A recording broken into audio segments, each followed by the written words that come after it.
Okay. I just want to make a quick video just kind of talking about Newton's laws. Um,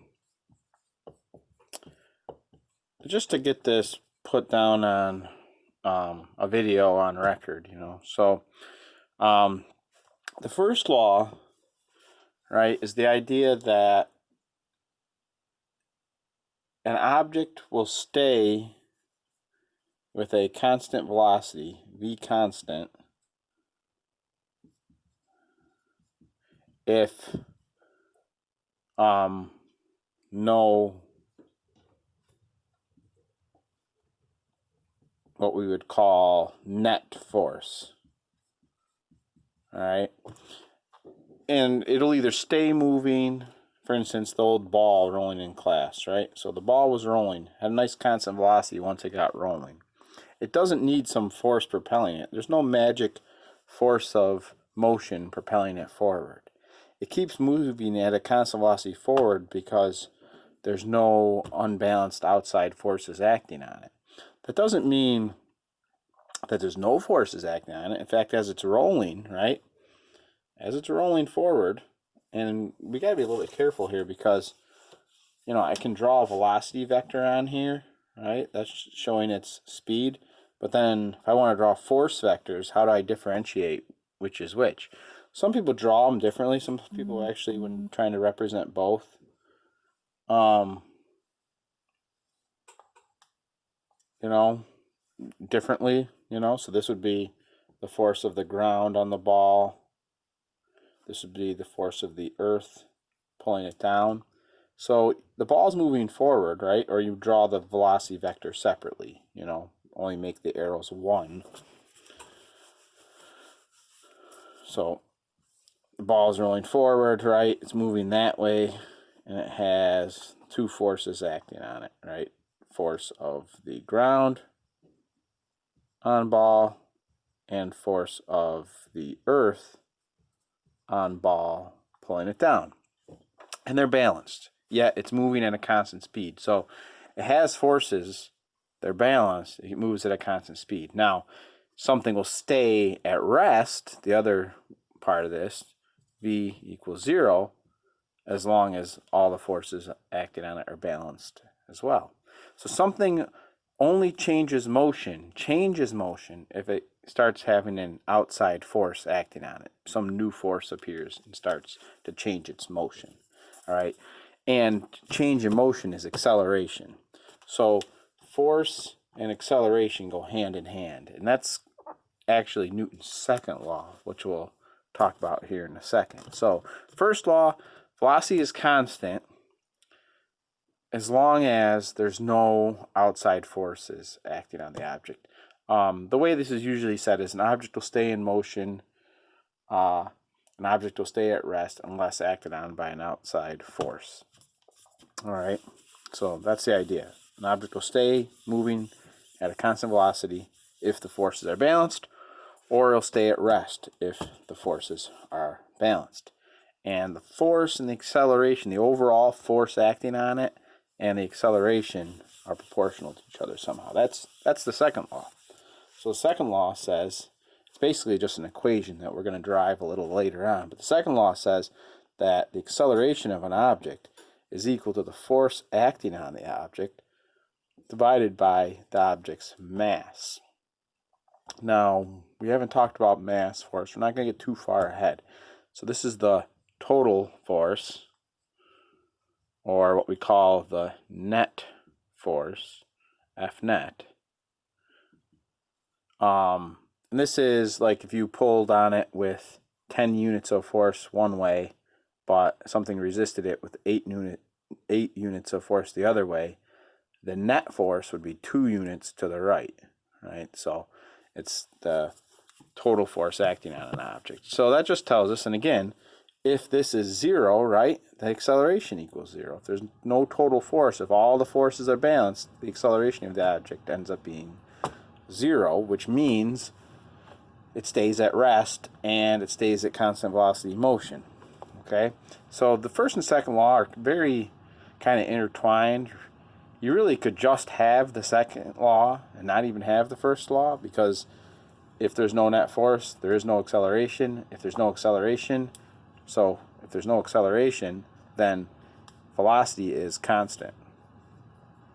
And it could be constant in zero or constant in a value. All right?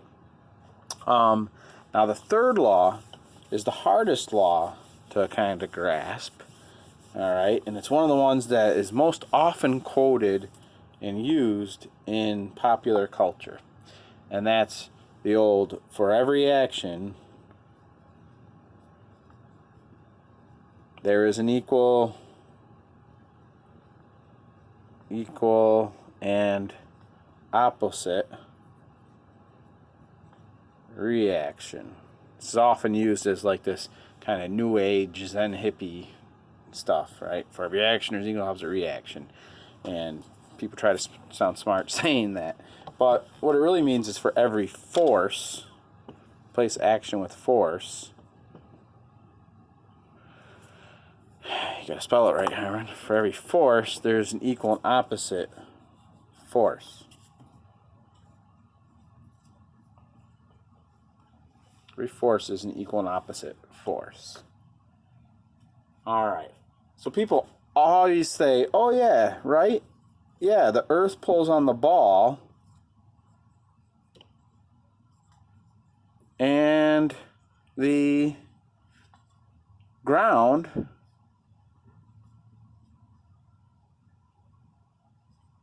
pushes on the ball. Yeah, there's your opposite, equal and opposite forces. No, that's not it. For every force, there's an equal and opposite force. Nope, that is not it. Because the key here is, what this means is, if one of these forces exists, 100%, absolutely, without a doubt, an equal and opposite force to that force must exist. And that's just not true, because you could take the ball and release it in the air above the ground, and guess what? The earth still pulls on it. Right? But there's no force of the ground anymore on the ball. So these two forces, the force of the ground on the ball and the force of the earth in the ball, don't actually really truly depend on each other in terms of, they depend on, the force of the ground on the ball definitely depends on the force of the earth on the ball, but the force of the ground on the ball does not have to exist simply because the force of the earth exists, right? So this rule means is like, for every single force that you can identify, an equal and opposite force must absolutely exist. And the trick is, it's not acting on the same object. So when I talk about the force of the earth on the ball, to identify the equal and the opposite force, and this is the whole reason we do this object-agent notation, right? Let me write this bigger. The whole reason we do this object-agent notation, oh man, this marker's tough to erase, all right, is to identify action-reaction pairs, all right? So that's a new term, action-reaction pairs. All right, that's a whole reason for doing this notation. So if I look at the ball, I draw a force diagram for the ball, right?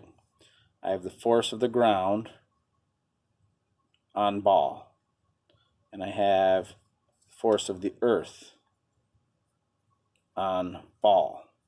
Again, this is not an action-reaction pair, because the force of the ground, it exists because the ground exists. It doesn't exist because the earth is pulling on the ball. That seems kind of counterintuitive. The action-reaction pairs to this is simply reverse the order that you've written the agent and the object. So I don't even have to know anything else. All I have to do is reverse those words. Force of the ball on the earth and the force of the ball on the ground. That is the action-reaction pair. When you push on something, the thing pushes back on you. So the action-reaction pair is between two objects. It's the force of one object, object 1 on object 2, and the force of object 2 on object 1. it's the same force. It's the same exact force. It's not even a different force. It's the same force acting on each object. Like two magnets, right? You push two magnets together, a north pole and a north pole, right? If you ever have done that, they repel against each other. They push, right? This is magnet 1, magnet 2. There's a force of magnet 2 on magnet 1, and magnet 2 gets repelled at the same strength, force of 1 on 2, right? So this is the action-reaction pair. It's this repulsive force between the two, all right? Action-reaction pairs don't act on the same object. They act on each object that is interacting. This goes back to the whole idea of all forces are an interaction of two objects. So you might say, how does the ball apply a force to the earth? Well, it's attraction, just like I don't know, sticking a piece of a balloon to the wall. You rub the balloon and stick it to the wall. The wall pulls the balloon towards it. Well, actually, it's almost like a tug of war between the two objects, right? They pull on each other. Imagine you took 10 kids and put them on a frictionless cart, right? Mm-hmm. Frictionless cart, a bunch of kids in gym class, and you did a tug of war, right? A bunch of kids on here, right? Say you just filled this up, whole class, and then you put one kid on the other cart, and you started pulling on each other, right? Well, actually, this one would move a little bit, but this guy would move a lot faster, right? They interact, the attraction, but the lighter one, the one with less mass, would move faster towards the group, all right? Or if they pushed off of each other, right? If you push off of each other, you both experience the same force, but the thing that's lighter is going to go a lot faster, all right? So to identify action-reaction pairs, you simply reverse the force. So this would be force of the ball on the ground. Well, I could draw a force diagram of the ground, right? The ground has the force of the ball pushing down on it. Force of the ball on ground. That's the action-reaction partner to the force of the ground on the ball. Force of the earth on the ball, well, turns out the earth, gravitationally, this is the earth, here's the bowling ball, right? The bowling ball pulls on the earth with the same strength that the earth pulls on the ball. Think of that tug-of-war analogy, right? It's not that one person pulls more than the other. Actually, what happens is just the same amount of force builds up in the rope, and I can show you that with some scales probably in class here.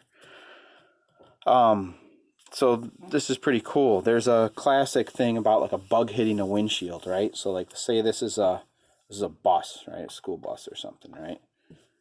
Going really fast, right? And a little bug comes along and hits the windshield. And it sticks to it. It gets exploded, right? Sticks to the windshield. Real nasty. And I ask, okay, which of those experienced the greatest force? Well, when they hit each other, there's a force of the bus on the bug, right? And then there was also the force of the bug on the bus, right? Well, it turns out that those two forces, by Newton's third law, must absolutely have the same exact magnitude. However, the bug would get pushed to the right, the bus would get pushed to the left. And because of that whole Newton's second law, A equals F over M, the one with the lighter mass experiences a much greater acceleration, a much greater result, right? The one with the heavier mass has less acceleration. And if you want to think about the effect of acceleration, think about like a fighter pilot taking off. When you see their face go back and they sink back into the seat, that G-force, that's this acceleration, right? So something with less mass will experience more acceleration with a given force. So the bus is 1 million, 10 million, 100 million times heavier than the bug. So it experiences 100 million less times of an effect from this force. So that's pretty cool, right? So action-reaction pairs, you simply reverse the object-agent notation, and then that other force must exist somewhere. Any force of the sun on the earth, right, keeps it in orbit around the sun.